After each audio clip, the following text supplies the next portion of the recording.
that is all studied under the condition called as brain fog. Now let's start with HIV. So HIV, in addition to causing the AIDS disease, sorry, it also causes something called as AIDS-associated dementia. So what happens? The HIV/AIDS patients, other than having AIDS, they also have something which has a problem with their cognitive recall, memory recall, and that all is studied under a condition called as neuro-AIDS. And up to 30% of AIDS patients develop something called as HAD, which is HIV-associated dementia. Dementia, we know, is a kind of loss of memory. It's not a diagnosis, but it's a life. And if it is caused by HIV, it is called as HIV-associated dementia. So 30% of these AIDS patients usually develop this HAD, which is HIV-associated dementia, which is much higher in pediatric AIDS cases. In other words, kids which are born to mothers of AIDS patients. Now, how does HAD happen? How does HIV-associated dementia happen? It is because there is an overreaction in the brain and there's some inflammatory molecules, some inflammation in the brain which causes damage to the brain cells. Now, to study this, you again need a model system, and this is what is bringing to the title of my talk today, is the fact that because there have been challenges in this new field called as neuro-AIDS, basically, which is neurological complications or brain-related complications in AIDS patients. To understand this, what happens in neuro-AIDS, why the patients suffer with HIV-associated dementia, we wanted to study this disease, new disease. And this required animal model system. Now there was lack of good animal model system. Why? Because HIV is a human-specific virus. In other words, if you take HIV, put it in an animal model, like we usually study other diseases, nothing happens. You take mice, cat, dogs, even macaque monkeys, and HIV does not cause any damage to them. The AIDS symptoms do not develop unless you change the virus and make it specific for animal. So in other words, the true HIV, which causes AIDS in human beings, cannot cause AIDS in animals. So what do? You have then limit yourself to the brain tissue if you want to study your AIDS, brain tissue of autopsy tissue or post-mortem samples from people who die because of AIDS. Now the problem with that is, when does person die of AIDS? He will die of AIDS when at the end stage of the disease. So if you then take the brain samples and they try to look at, you will not know what happened before that end stage reach. So you cannot understand the pathogenesis as it would have happened over years. So that required, and for a good understanding of neuropathogenesis, how it developed to that end stage, you required an in vitro system. And in vitro system also had to be human specific, and we did not have good culture system of humans, of primary cells. And the difference between primary cells and cell lines is that primary cells you take tissue and you culture in the lab, it grows for some time, and then like we get old and we die, those cells also go old and die. So that required a continuous supply of brain tissue from human brain, and that is what was lacking in the country. And that is when the Made in India initiative started. Before this, which we are talking about today, we started doing it in Europe at National Brain Research Center way back in 2004, 2005, and those are the times when I returned to India. So thanks to the training that we had in US at National Institute of Health, I started working on human fetal brain cells, and we started to develop culture procedure, where we would take our brain from the aborted fetuses of 8 to 16 weeks, very early during the pregnancy of the mother. Sometimes due to some medical reasons or family planning reasons, there are abortions. And if you get the aborted tissue, of course, through consent of the mother, informed consent of the mother, and following all the ethical procedure, once you get that tissue, you can do a lot of culture work and then assign these cells. In other words, you keep expanding these cultures because these cultures grow in the culture media. And then you identify based on morphology and certain cell specific markers. So if I was trying to develop brain cells, we have specific markers for that. So you look for those markers, whether the cell which helps you is actually brain setup. So here you are seeing a picture of a tissue of brain at day 1 through day 8. In other words, the same tissue was uh, photographed or followed for 8 days. So what do you notice over there? This is the brain tissue culture. But you will see some cells sprouting out just like sunlight, sun rays. And with every passing day, from day 1 to day 2 to day 3, you would see two things. Number of cells which are coming out from this brain tissue is increasing. And also, if you go from day 1 to day 8, you will see the size of the sphere also increase. It's the same tissue which was clicked on 8 days. If I take you to the next slide, you see how when this tissue, the more and more cells are coming out, and you can see these cells are coming as one. So these are typically truly brain cells because they're coming from a part of the brain. And this part of the brain was taken from the region which is very rich in neural stem cells. So now again, in science, we need to always prove something that we want to say by various ways. The first thing which was that if it is brain-derived neural stem cells, NSC neural stem cells, we have to prove first of all that they are unspecialized. So all stem cells are unspecialized, and what I mean by unspecialized is that they have the capacity to highly proliferate, and they are not any if you're talking about brain cells, they're neither neurons nor glial cells, they're the two major cell types of the brain. So, but they had something cell specific called as nestin, which is a marker for neuroprogenitor cells and neural stem cells. In other words, this cell has the capacity to become any brain cells. In other words, it can make an astrocyte, it can make a neuron, or it can make an oligodendrocyte. These are the three major cell types of the brain. Also, because it was stem cell and neural stem cell, brain stem cell, it had the capacity to make neurospheres, and I'll show you all these things. So this is how in culture the stem cell, which we just saw in previous slides, as a monolayer on plastic surface when we grow them on specialized media, they grow and look like this. But then if you want to differentiate and make cell type and brain out of those, you have to put different media conditions. And this took 2 to 3 years for us to find out what media conditions we need. And on one side, from this, we could make astrocytes, which another is the most abundant cell type of the brain. It does a lot of functions which supports neurons. And neurons, we all know, are the functional unit. And you can see a structural difference. These are flat, broad, 3D-like structures over here, and these are fine cells. This is how the brain functions. Now, how do I know? Is it enough to just do the morphology? No. And that is when you have to also use cell-specific marker. And when we look for cell-specific marker, these cells, the neuroprogenitor cells, or the stem cells, like nestin, which is stained with red fluorophore, and these flat cells or astrocytes were positive for a marker called as glial fibrillary acidic GFAP. This is a marker. This GFAP is not present in nestin. GFAP is not present in neurons. It is present only in astrocytes. So, if you find a cell culture which is rich in GFAP cells, that means you have an astrocytic culture. Similarly, we characterize the neurons. Now, I will walk you through this 3-week process of differentiation. So this is, as I said, was progenitor cell, and on 6 hours when you change into astrocyte media, it will look like this. At 24 hours, they look like this. At 5 days, we start more broader cells, and then at the end of 3 weeks, which is 21 days, you see how they change from here to here. And then again at the end, we look for the astrocytic marker and we found they were all positive for GFAP, which is glial fibrillary acidic protein. Right? And this is how they look in culture, and they do a lot of important functions in the brain. In other words, if we don't have astrocyte in the brain, we will not have any function. Neurons cannot do anything without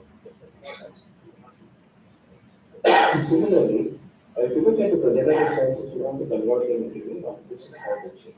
And this is progenitor cells, and as you see, there's 4 days into neuronal media, Now they changed into different shape, and at the end of 7 days, they started to look like neurons. And at the end of 21 days, you see the structural change from here to here. They have more spine-like morphology and axons and dendrites coming out of them. And again, when we screened them for the neuronal markers, they were having all TVK1, TVK2, IVK1. When we wanted to, once we had these astrocytes and neurons, what was our basic idea? We wanted to develop them as model systems. And these model systems were not there in India at that time. I'm talking about early 2004, 2000, which is 2004, 5, 6. So during these years, India developed a national training center. We developed certain model systems where we could study either neurons or we could also study diseases like our brain, such as Parkinson's disease, Alzheimer's disease. Here, I'm showing you an example of how we develop neurons which were relevant to study Parkinson's disease. In Parkinson's disease, what happens, the ability of producing the neurotransmitter dopamine goes down in the patients. Okay, and that is why they start having tremors, they have rigidity in walking, and it's a very progressive disorder because the amount of dopamine comes down as they age. And this can start very early also, 35, 40 years, and what happens typically between 50 to 60 years. You see a lot of people with this shaking fallacy or onset, which is called as also as Parkinson's disease.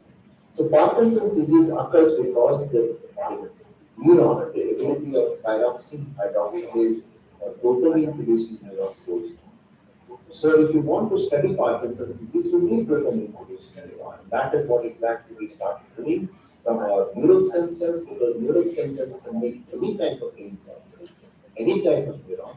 We started culturing or differentiating neurons which were relevant for Parkinson's disease or for producing dopamine. So we produced or we started having in our model system some pH positive, which is thyroxine hydroxylase, which is a precursor of the all the time it leads to the these neurons, and we have dopamine, then we have neural marker, and if we overlay this, which means all these neurons that we had in culture were dopamine produced because you can see green and red when they come together, they look like yellow and orange. Okay? So that means all the neurons we had in culture were basically TH positive or dopamine producing neurons. So this is how we develop the model system for Parkinson's.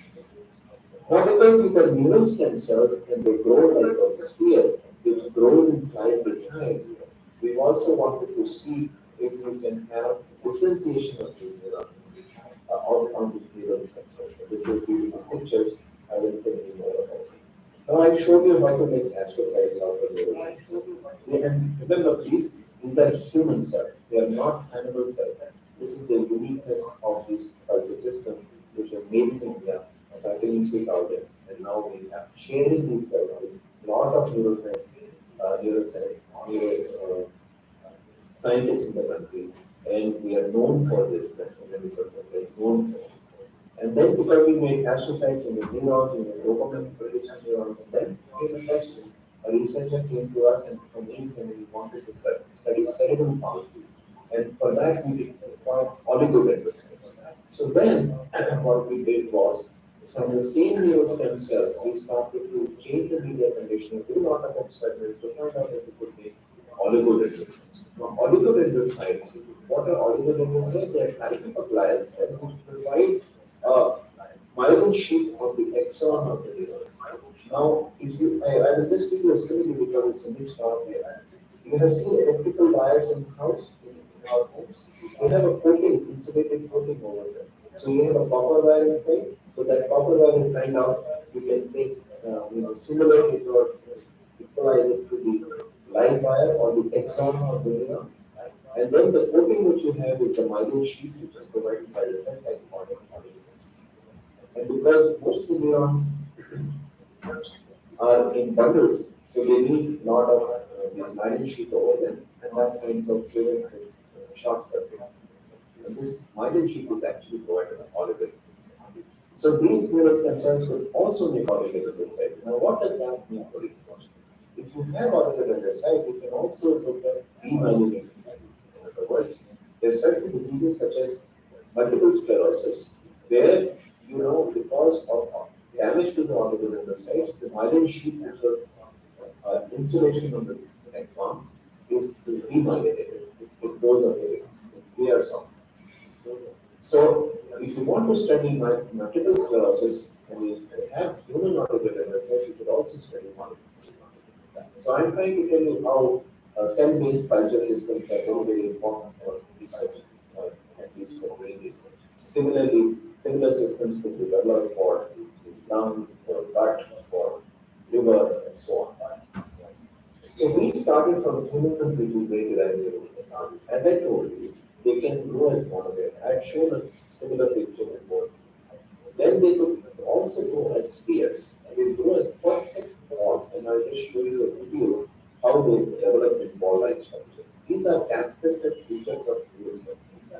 And then we use different cell type specific system. And if you look at these papers which have come out from our lab, either from our lab directly or through our collaborators, which shows that this model system developed by us can be used for different kind of brain research, including virus including like we study HIV, Zika virus, and SARS in brain disorders. Now, I hope this video is working and please somebody confirm me from that side that you are looking at this neural stem cell, which was kind of studied or followed of its division pattern under a time-lapse microscope. In other words, you have a microscope, it takes picture every, you can tell it when it has to take picture and continue to take picture, and then you can see that how, again I will show you this video, how one cell is making a neurostem. So this is neurostem cell because it has a high proliferative or high division capacity. It makes 2, 4, 6, 2, 4, 8, and similarly, and then you within 48 to 72 hours, you have this ball-like structure. Okay. Now, this ball-like structure is nothing but a collection of neural stem cells which came from one stem cell, so they are all kind of same in nature. These stem cells, because they are stem cells, they can be differentiated into like any cell type that I showed you. So here I'm showing you an example of neurogenesis. So again, the green cells marked over here are neurons, the yellow and orange are those cells which are under the process of making new neurons. And this is how we make different kind of neurons, human neurons from neural stem cells. Now in our brain, neurons or astrocytes are never in isolation. They are all together. Right in the auditorium where you're all sitting together. And if you had to function, you're all functioning together also. So in our human brain and in any animal brain also, the neurons and astrocytes work together in tandem with each other. And I told you in several ways that neurons cannot function without astrocytes. So that is the key. Now, so again, because we wanted to develop to simulate what is in our brain, we had to take now astrocytes and neurons, and we had them separately. We wanted co-culture so that we simulate brain conditions.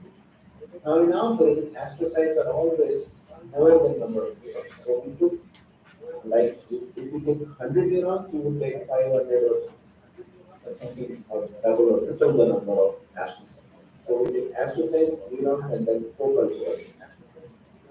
So this is how they look now.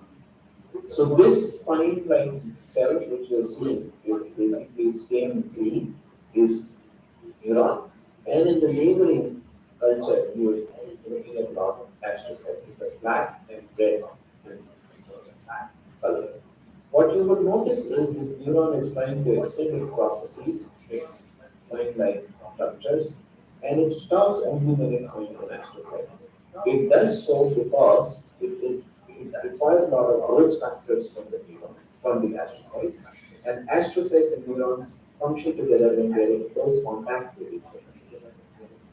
Now, if I put HIV viral protein, one protein called as FAT, which is transactivated or transcription, virus makes this protein for its eradication. If you take that protein and add it to the same culture, this is what happens. The same neuron which was actually moving out and trying to reach out to astrocyte starts retracting itself, which can be seen here. With this yellow arrow, you see a neuron, It has lost the connection. It is actually trying to get away from astrocyte.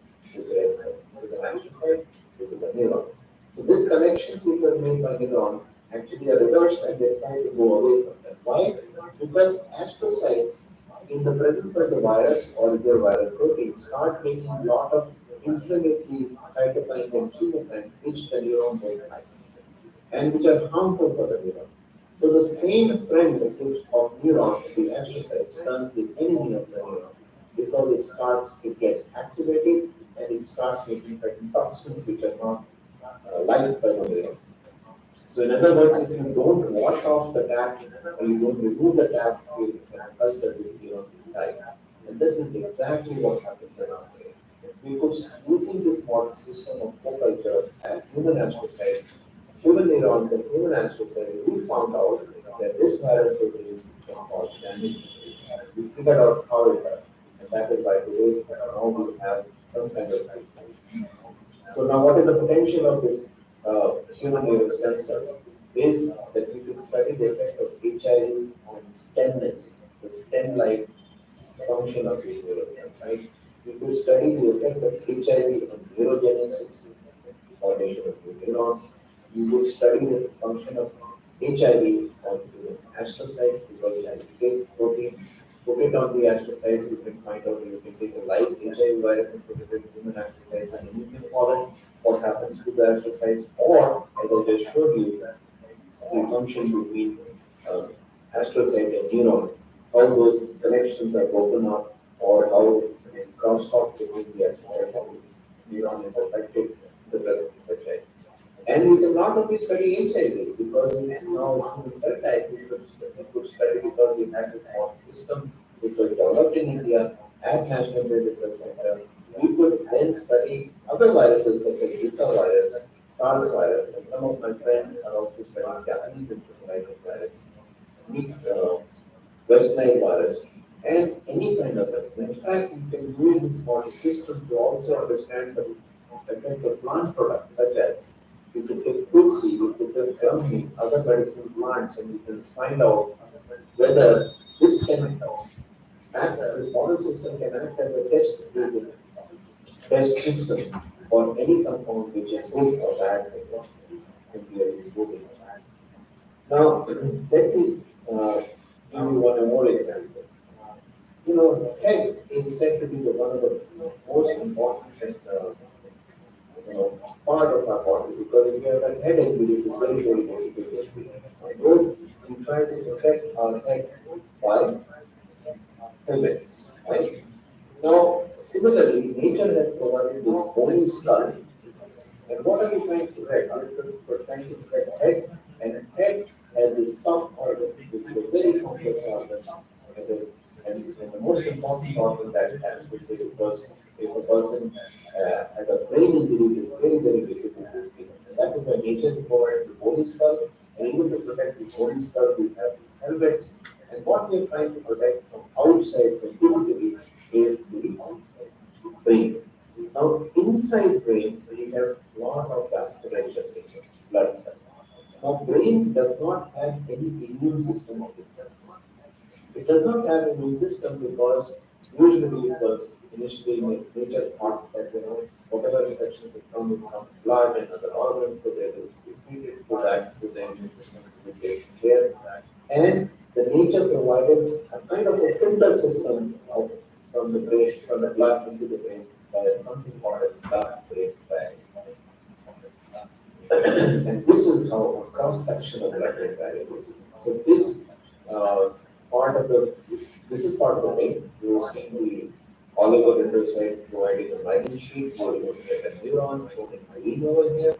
You have these gray cells or glial cells which are astrocytes, and you are looking at a cross section of a blood supply into the brain. Okay, what are these? These are red blood cells. So brain has this vasculature system which do not allow things which are there in the blood to come out into the brain because they have this endothelial cell lining of something called as blood-brain barrier. I will show you a animation also after this, hopefully it will work, where you will see how brain protects sorry, the blood-brain barrier, which is present in the lining of the blood vascular system to protect brain from things which are there in the blood. Now, I would also now very quickly take you to a small story of wooden horse where there were two emperors which were fighting with each other. They one had a very strong fort which could not be penetrated. Then the other enemy or the other group of army or the king thought how to get his soldiers inside that fort. So they said, you know what, we will not be able to win you, so we are giving you with a gift a wooden horse, which you can take it as a gift from us. And inside the wooden horse, there were a lot of soldiers. So when the other army opened its gates to accept that gift, that wooden horse, what happened in that horse, they were the enemy army and they penetrated the fort. This is exactly how viruses get through the blood-brain barrier. Now you try to simulate that fort or the gates of the fort, such as blood-brain barrier, and this is what the RBCs are. And within the this is the blood-brain barrier over here. This is one of the cell type which has enemies inside, and I'll just show you what it is. Now, please confirm, Dr. Shiva, if you can see this animation. Can you see the slide in my cursor?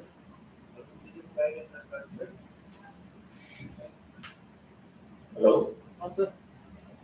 Okay, thank you. So now what we are looking at is a cross section of the HIV virus. It has some viral protein. This is GP120. Okay, and then you are looking at the inside of the structure of the virus, which is not relevant over here. But what will happen is nucleic acid of it is also an RNA virus like SARS-CoV-2. What it tries to do is take this viral RNA into the host cell, and you will see how HIV virus goes from blood into the brain in this animation. Right?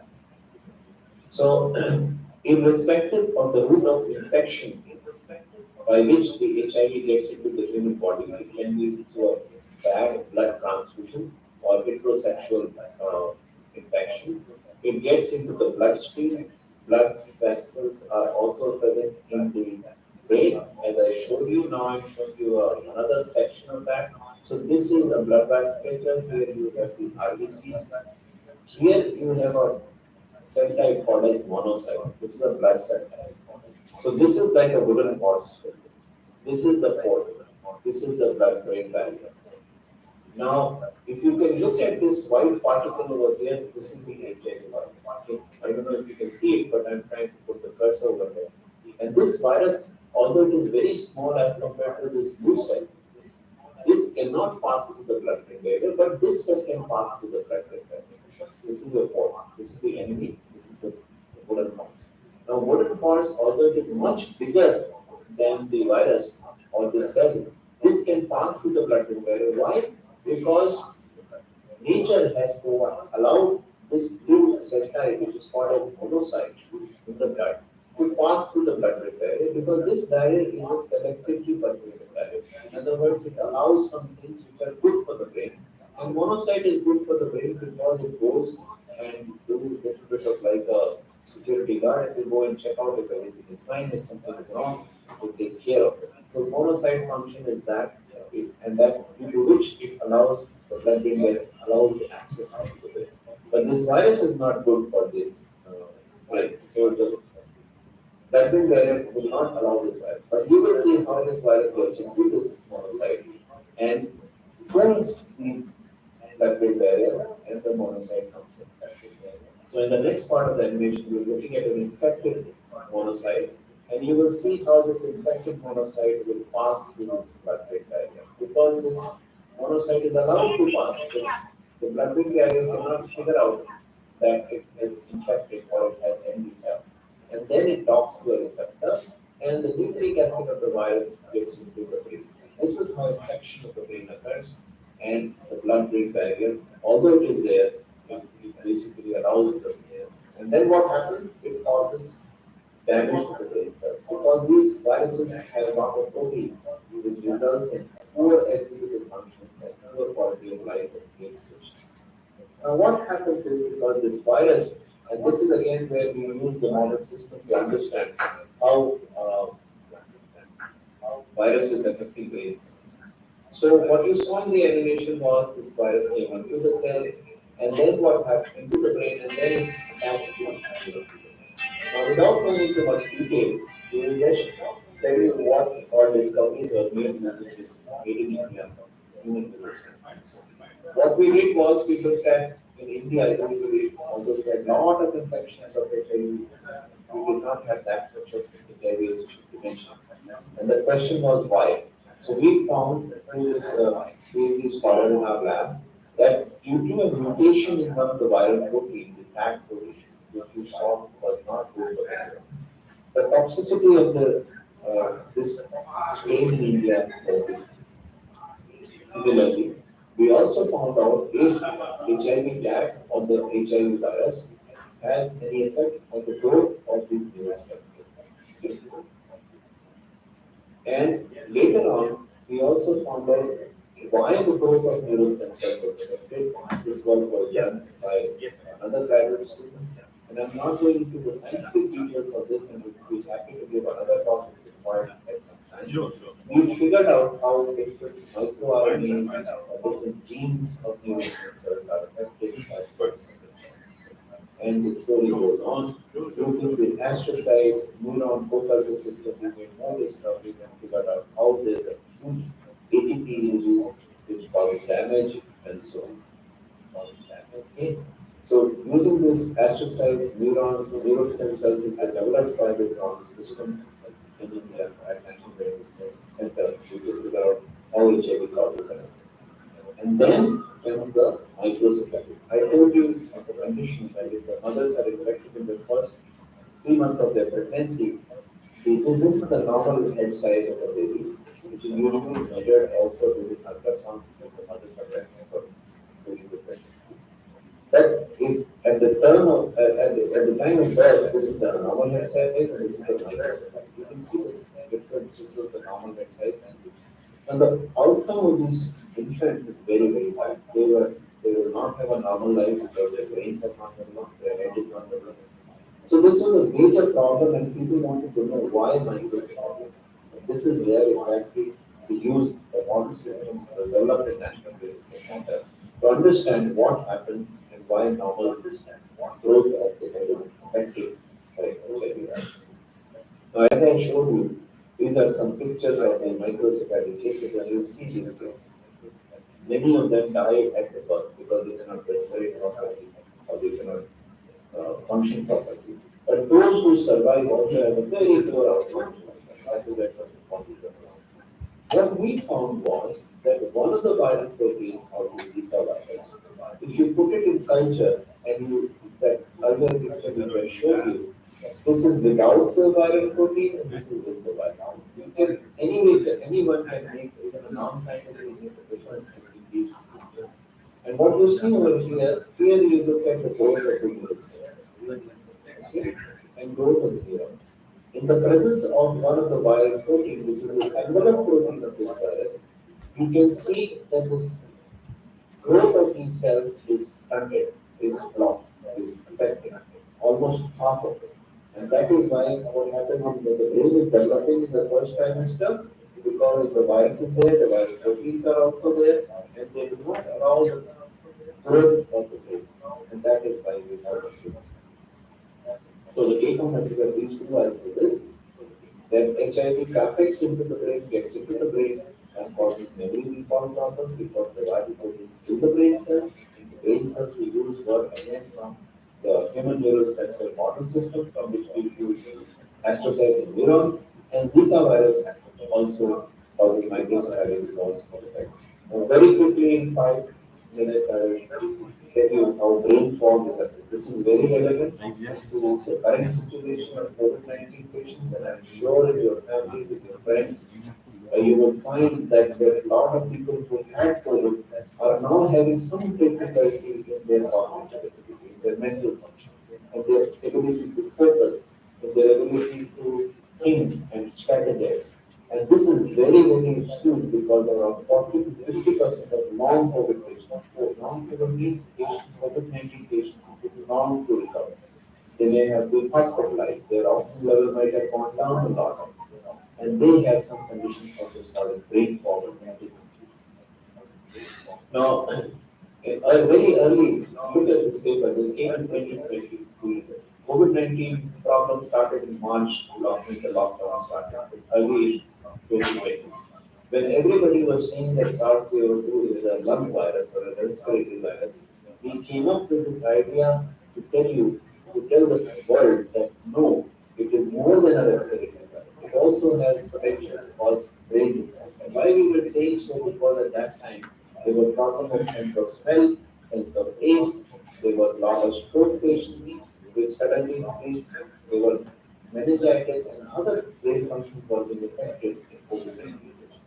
So we came up with a review which was published, and this was basically later on another clinical study came up with more than 2 lakh patients, which confirmed what we had said very early, almost 1 year just at the beginning of the pandemic, that we should prove this study proved that in fact COVID-19 patients have some kind of neurological.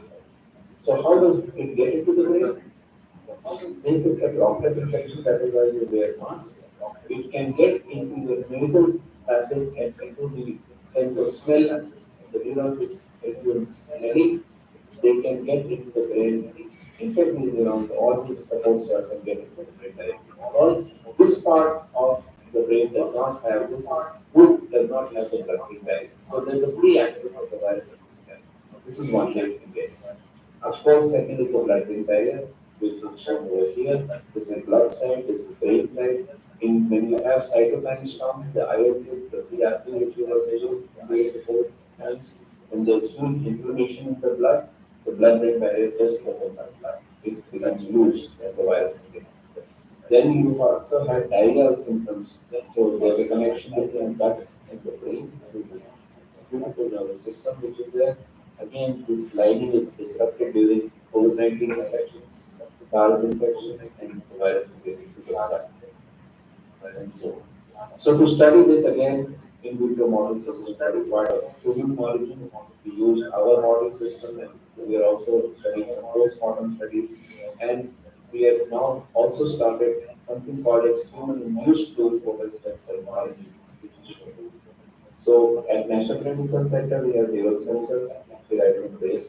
We have iPSCs, which is induced pluripotent stem cells, which is derived from blood or from skin or from hair follicle.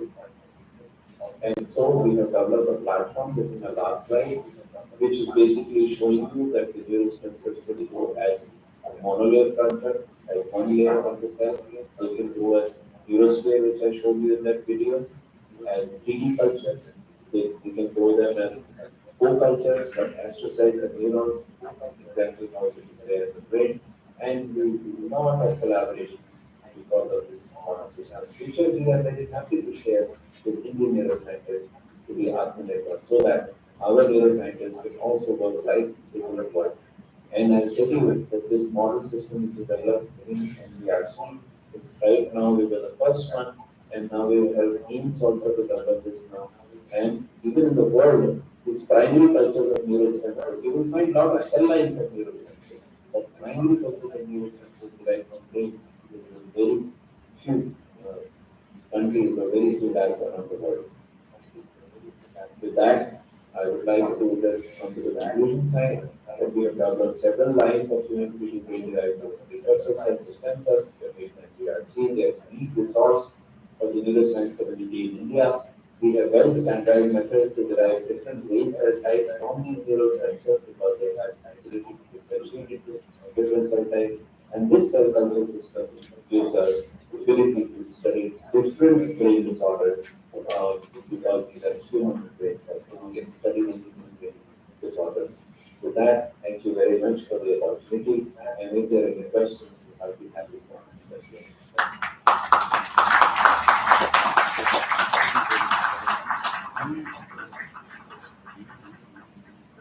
Thank you very much, Dr. Pankaj, for your elaborative description and pathogenesis at neurological level, at molecular level.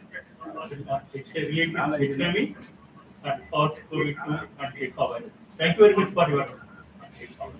Sir, one question I want to ask. Okay. I want to ask you. Is it possible? Can I ask you, sir? Can you hear me? Yeah, I can hear you, please. Sir, I'll introduce myself. I'm Dr. Sukumaran. I'm there from Diagonal Gwalior. So I Okay. just telling this. It's an excellent talk on brain cells and what is the research we are doing in India. It is we are expertising from NIH. We are using it. So I'm very excited to know.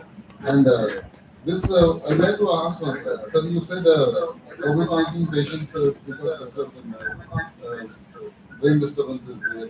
And even Zika also is said that is transmitted by Aedes mosquito. And it is also affecting the pregnant ladies. Is there any marker which can detect the early infection of pregnant ladies by Zika virus so that it can be taken care? Once if it is affected, whether they can be treated or in Brazil, in the beginning I said most of the pregnant ladies they used to abort their kids because of the future they want. What is your is there any marker for this? Sir? I want to. Yes, yes. So there, by ELISA, Zika viral proteins can be detected in the pregnant ladies. In fact, the WHO gave that guideline during the outbreak.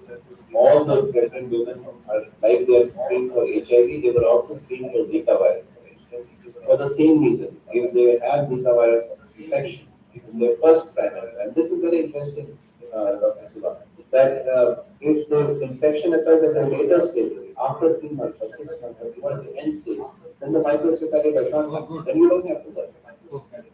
It happens in the first 3 months. Why in first 3 months it is important? Because that is the time when brain is developing. That is the time when head is developing. By 9 months or 6 months, it is already developed. So the beginning 3 months is very important. Beginning 3 months is very important. Protection And from the mosquitoes. that is when the little stem cells is forming the glial cells and neurons and so on. So that process of differentiation and the process of proliferation of neural stem cells is affected by the bioprotein. That is what we are doing. And exactly as you said, so this was added as a screening tool by ELISA.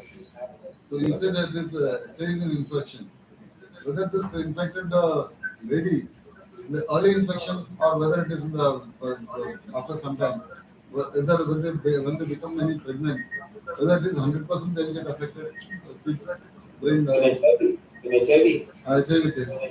So Dr. Beauty is very nice question, and I'm glad you have asked me. I wasn't sure the level of audience which I was talking to because I did not see the that side. So very good question, sir. So the difference between HIV and Zika is very strong. So HIV virus does not cross the placental barrier. Okay. So the kid is never infected when it is in utero. It is affected only after birth. So the problem of microcephaly does not occur. Unlike HIV, Zika has the ability to cross the placental barrier. So that is why during the pregnancy itself and in the first 3 months itself, the mother is infected by Aedes virus.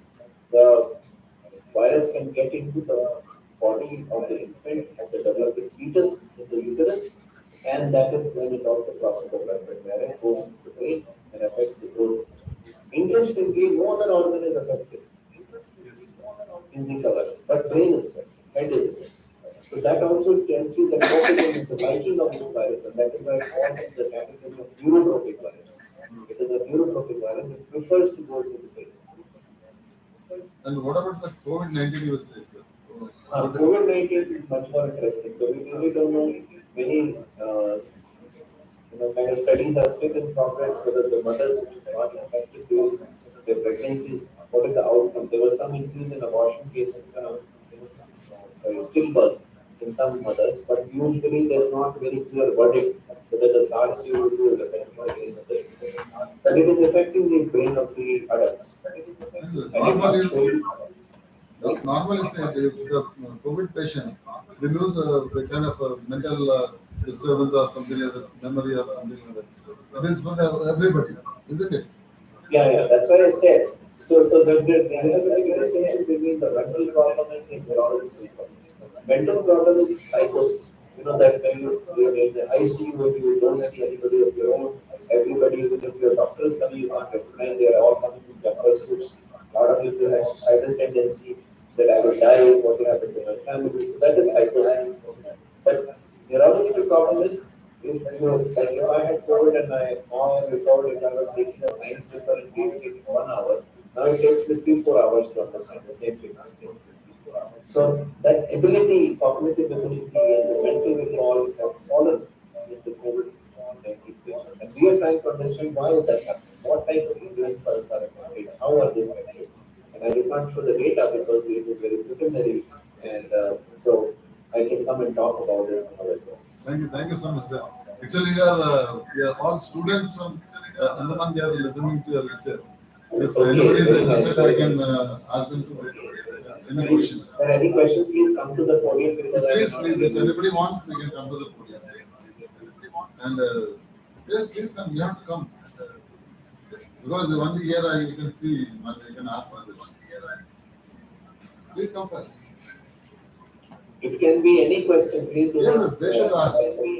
Please do not. Because you are I also- also used to hesitate when I was a student.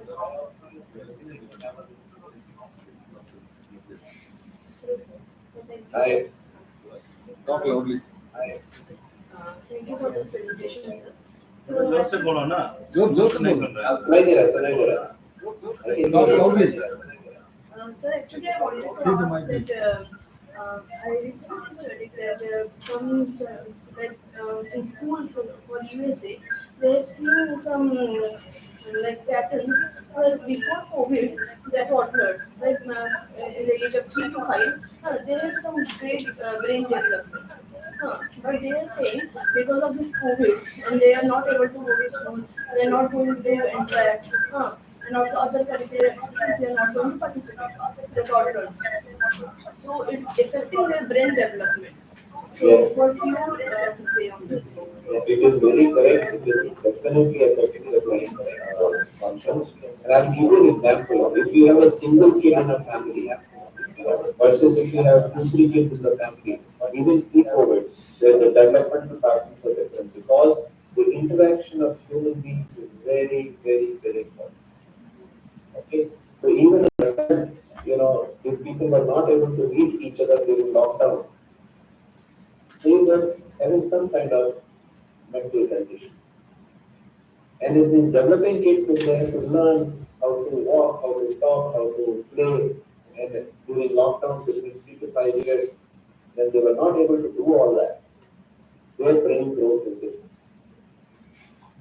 Even students like you, if you were not able to do practicals, maybe younger than you, if they were not able to do practicals in the schools, how would they ever do research? They would have problems. So hands-on training, interaction, and in the early stages, between 3 to 14 years, is the time when the brain is making